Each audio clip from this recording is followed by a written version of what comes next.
So, Orlando Cuellar, welcome to FightNews.com. Say hi to our fans, first of all. Hello, everybody. Thanks, Fight News, for having me. Okay, just 4 days to go to the great fight. Vitali Klitschko faces Juan Carlos Gomez. Gomez, obviously your guy. How did the preparation go for that big fight? Preparation's gone good. Gomez worked with the strength and conditioning coach for about 4 weeks before I got to him. So he pretty much set the groundwork as far as strength and conditioning. Then once I came in, basically it was just a matter of doing the pad work, heavy bag work, the regular routine as far as the floor work goes, and then selecting the sparring partners, which we had 6 or 7 sparring partners from this part of the country. We had big guys, we had little guys, we had all shapes and forms, great sparring. It was a great training camp. Gomez was very receptive to the strategy and the fight plan. Chemistry is good. We're ready to go. We're ready to go. It's been a great training camp, and now we're towards the end of it. Pretty much it's just shaking down and just waiting for the bell to ring. Talking about the fight plan, obviously you won't want to give away too much, but Vitali is a tall and strong guy. What do you have for him? Well, like you said, I'm not going to give away any secrets or the strategy of the fight for obvious reasons.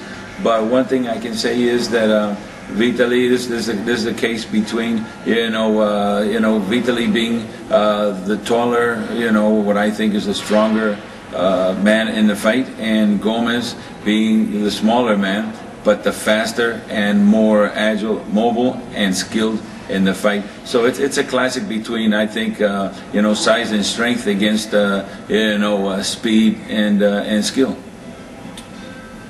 Okay, it's only the second time that you're working with Gomez. Actually, the first time against Virtus in the Eliminator, it worked out pretty well. Do you feel you have a special connection, special chemistry? Well, yeah, he's Cuban, I'm Cuban, and even though he left Cuba at a later age than I did. I left when I was very young, but still, the tradition and everything, we clicked really good. We have good chemistry. He's an easy person to get along with. He's not hard to train. He's not resistant to the training. He's very cooperative, and we speak the same language. We have a great communication. Everything is good. It's not hard at all. It doesn't make things harder. Okay.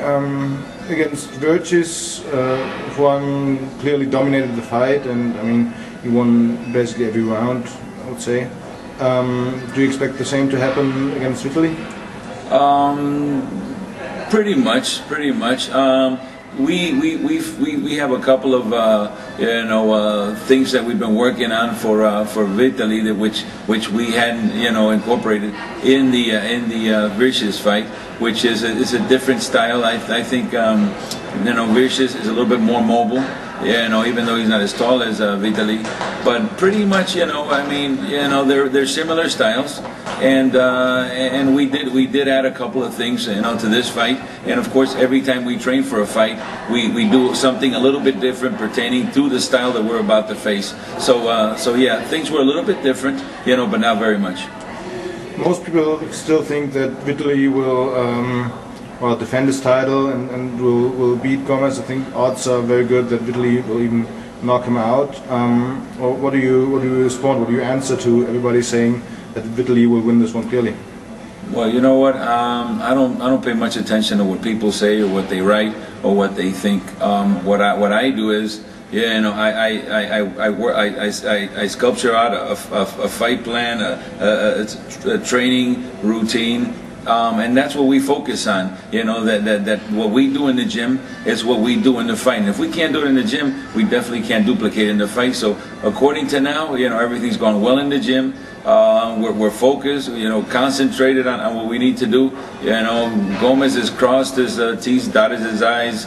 Everything is good. So we don't pay much attention. I don't read the paper before a fight or go to the internet at all. I look at that after the fight, and then I can sit back and see what everybody had to say about it. But to answer your question, no, we don't worry about that. odds, are not always right. So what we do is what we got to do, and and we've proven people wrong in the past. Not just with Gomez, with other fighters, that I've trained. So I'm used to being on the B side, beating up on the A side. It's nothing new. It's just another fight we're supposed to lose. Actually, you're well known for training Glenn Johnson when he beat Roy Jones Jr. Would you compare the situation to this fight? Yeah, it's not much different. I mean, Glenn was a 7-1 underdog in that fight. Everybody had but written Glenn off. They didn't give him they gave him a snowball's chance in hell of winning that fight. Same thing they've done with Tarver and Montel. All the fights that Glenn's done, he's been an underdog. And before Glenn, there was other fighters that basically beat the odds also. So it's nothing new. I mean, people forget the X factor. I am the X factor. Once I come into the game, we specialize in what are the weaknesses and what are the strengths of the opponent, and that's what we go after or we look out for. At the press conference, Vitali kept on saying that Juan used to be a very good cruiserweight, but he hasn't got what it takes to compete at heavyweight. It's not enough to eat a lot to become a good heavyweight.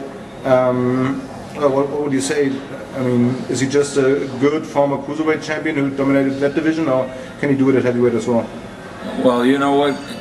Vitali really hasn't paid attention to what's been going on in the last couple of years and throughout history. Leon Spinks, as a light heavyweight, beat Muhammad Ali. James Toney has had success as a heavyweight, coming up from, 160, 168. Roy Jones went up and beat Ruiz.